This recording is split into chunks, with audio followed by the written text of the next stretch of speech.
Hey folks, Rob back, it's Other Rob Plays, and give you a little humble dive back to the Spectrum with a quick comparison, well, hopefully quick, of Motos, which is originally a Namco arcade release from 1985, but converted by binary design for the Spectrum, C64 and CPC in 1987.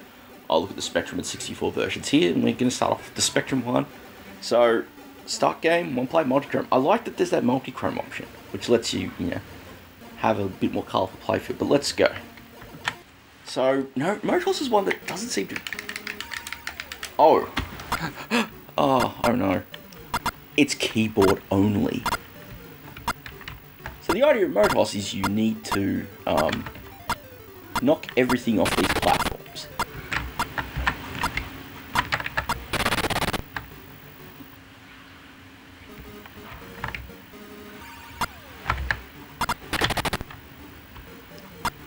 And so you pretty much ram by running into them, hitting things off. Now, I'm a bit disappointed it's keyboard only, which is really annoying because, it's an arcade game. You want a nice joystick, and especially, my preferred joystick setup is micro-switched. Anyway. Now, this level 3 introduces something that's very important. It's those P capsules, which are power pods, or power... The idea of them, and we won't use them now, is that they basically upgrade your ramming capabilities. So you can see there's a little bar on the bottom right of the playfield. Well, not a bar, but it shows that you've got 2. So this sort of becomes really important in later levels, because it allows you to it gives you improved ramming power. So some of these enemies. Alright, round 4. Now you can see here, so we've got our power parts, and we can pick, vertically pick those. In this case, I'm not going to use any. And that part, we now see one of our jump parts, which, surprise, surprise, lets you jump. So I might use them both on the next stage. That's actually not a bad conversion. The only really thing I have here, I think they've used, there's no color clash. They've used that well, in the sense that all the sprites are black, and you have different backgrounds. I really like that. It feels like it doesn't clash, and Motos is not a visually complex game anyway, so it works out fairly nicely. Oh, ooh. I forgot that happens if you get stuck too long around. All right, let's use one power part. And you can see here, we're going to need a jump up because we've got those bits in the middle. Now, of course, when you do jump, you have to be careful because you'll crack the surface. Oh!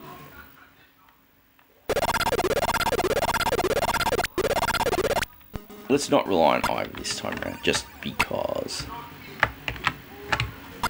5. The reason I don't really want to rely on those is it's always a case of banking your jump and power parts. Playing with the keyboard is a little clunky.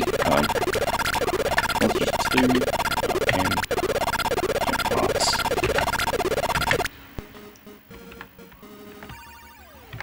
Yeah, the smart thing to do is to preserve your parts as you need them. So in this case,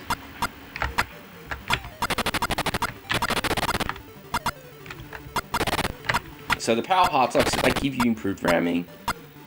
Let's keep ramming this one off. We've got the stage jump. Yeah. Let's use a power part. Let's not use a jump part because we don't really need to. And because we only use one jump part, we'll... Oh! I really hate the Spectrum keyboards. I really do. And you might ask, and the reason why is just because there's an element of feel, and I should say this is more like I'm playing this on my 128 toast rack rather than a 48. And while the keys are better than the rubber keys for sustained keyboard playing, it's the layout which frustrates me because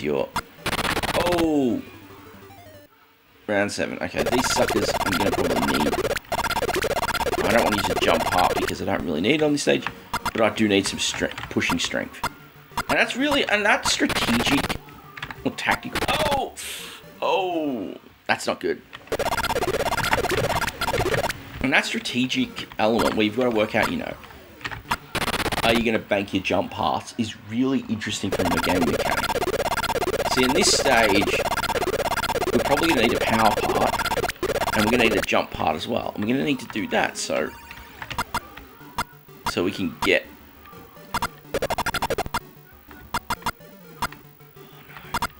Now you can see there's the ground that's cracked where I jumped. You can revisit that, like you can drive over it or fly or whatever you do over it normally, but you can't oh,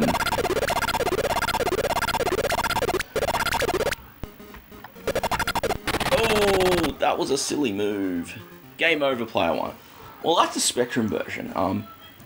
Pretty much, if I'm gonna sum it up, I think it's presented very well. It's very clean graphically. I actually quite like the multicolor mode, the fact that they made that selectable, and it actually works pretty nicely. My one complaint more than anything is that it's keyboard only.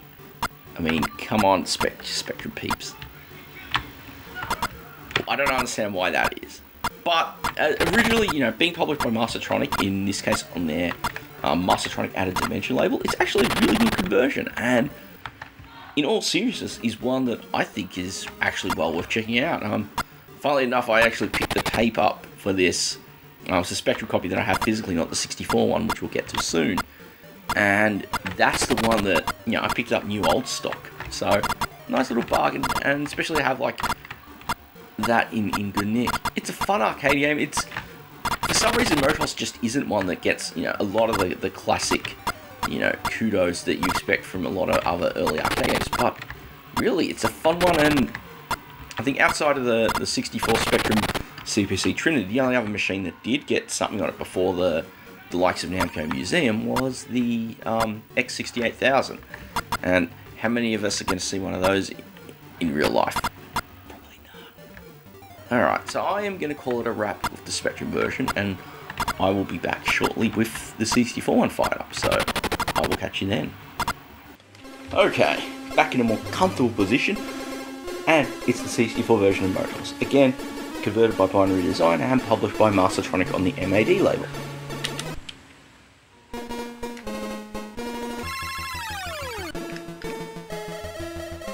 And the first thing that I already know is just picking up the joystick is it's got joystick support, which is naturally default for 64 games.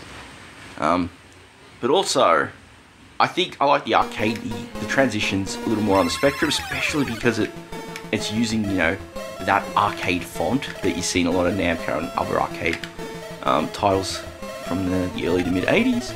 So Namco carried on for a bit longer, if memory serves. Anyway, now the 64, I guess you know you don't really have a lot of objects around. They've really kept it just basic multicolor sprites, which is functional. I do mean I kind of miss the crispness the Spectrum version had. But the trade-off for fluidity to use the 64's hardware, well, you know what's better.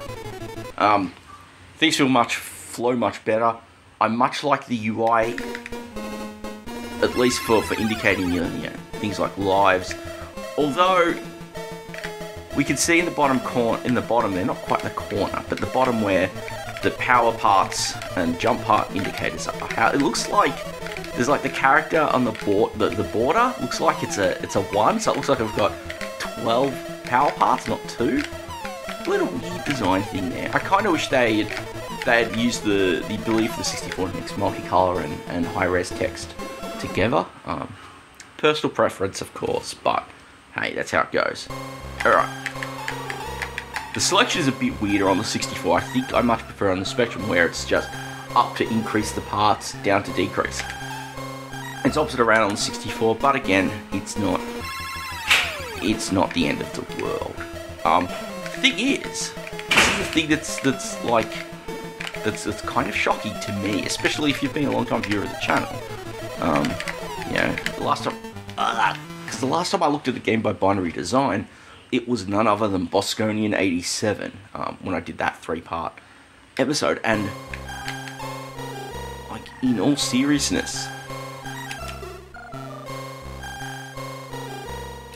I won't need a jump.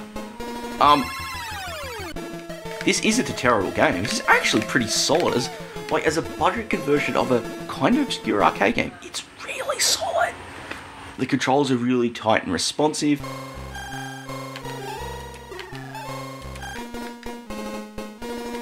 The graphics, as I said, I think they suffer a bit from being multicolor, but again, personal preference. Oh, no way! Alright, got a bunch of power parts. It's not Pac-Man, power parts. Now we've got what we need in the middle. We don't need to use a jump part.